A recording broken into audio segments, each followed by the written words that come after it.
Povežimo Slovenijo.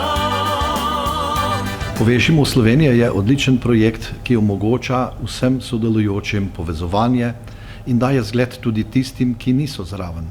Še posebej, ko gre za državno zadevo, ko gre za napredek, še posebej v času pandemije. Mislim, da je to bodočnost politike, tako kot je bila nekoč na poti Nemčija, ko je Merklova, pa tudi še prej Schröder, povezal levo in desno za napredek države. Vse so naredili s koalicijsko pogodbo in tukaj se mi zdi, da je priložnost enaka. Povežimo Slovenijo je odličen projekt, tako kot smo na kmetijskih šolah se povezali v konzorcij biotehniških šol z dvemi sklepi.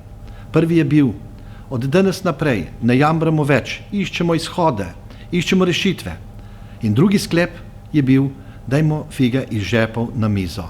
S temi dvemi sklepi smo odlično sodelovali vsa ta leta in dosegli dober napredek.